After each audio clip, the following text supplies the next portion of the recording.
रंडीबाजी करना, जुआ खेलना, मदिरा पान करना, हर वो गलत काम किया जिससे उसकी दौलत दिन ब दिन बहुत तेजी के साथ कम होने लगी। और फिर एक दिन ऐसा आया कि वो पूरी तरह कंगाल हो गया। जो मित्र, सगे संबंधी कभी उसका सम्मान करते थे, आज वही उसका मजाक उड़ाते हैं। मारे शर्म के उसका जीना दुभर हो गया। अब किसी तरह मेहनत मजदूरी करके न पेट भरता है, न आंखों से आगे। नवयुवक बोला, महोदय, जब मेरे पास खूब धन था, किसी चीज की कोई कमी न थी, तब मन के वशीभूत हो मैं बहता चला गया और अपनी हर मनमानी पूरी की। अब पछता रहा हूँ। तब राजा विक्रमादित्य बोले, कैसा हो अगर समय पीछे चला जाए? कैसा हो अगर फिर से तुम्हारे पास वो गवाई हुई धन दौलत वापस आ जाए?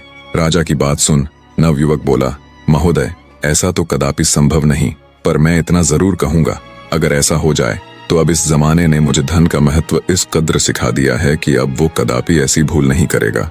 उस नौजवान का मलाल देख राजा विक्रमादित्य ने उसे अपना परिचय दिया और उसे जितना धन उसके पिता की मृत्यु उपरांत मिला था, उतना ही धन फिर से दे दिया और उसे किसी अच्छी जगह निवेश करने की सलाह दी। समय बीतने लगा। 6 माह का समय अब पूरा होने को आया था।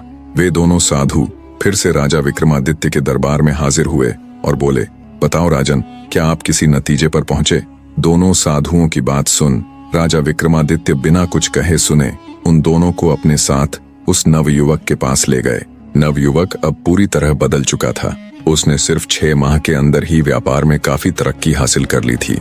राजा विक्रमादित्य और साधुओं को आया देख नवयुवक ने बड़े सम्मान के साथ उनका आदर सम्मान किया। असमंजस में फंसे साधुओं की समझ में कुछ नहीं आ रहा था। उनका आशय समझ राजा विक्रमादित्य ने उन दोनों साधुओं को उस नवयुवक की पूरी व्यथा कह सुनाई और बोले, हे ऋषिवर, ज्ञान और मन में से ज्ञान का स्थान ऊंचा है। मनुष्य के ऊपर बार बार उसका मन हावी होने की चेष्टा करता है, पर अपने ज्ञान के बल पर विवेकशील मनुष्य मन को कभी अपने ऊपर हावी नहीं होने देता। मन अगर रथ है तो ज्ञान सारथी, बिना सारथी रथ अधूरा है। राजा विक्रमादित्य की बात सुन दोनों साधु पूरी तरह आश्वस्त हो खुशी खुशी लौट गए। इतनी कथा सुना 7वीं पुतली कौमुदी राजा भोज से बोली, अगर है आपके अंदर भी ऐसा गुण तो आइए, आपका स्वागत है इस दिव्य सिंहासन पर। महान राजा विक्रमादित्य की एक और कथा सुन राजा भोज एक बार फिर खुद को बड़ा तुच्छ अनुभूत करते हैं। अगले दिन फिर से दरबार सजा।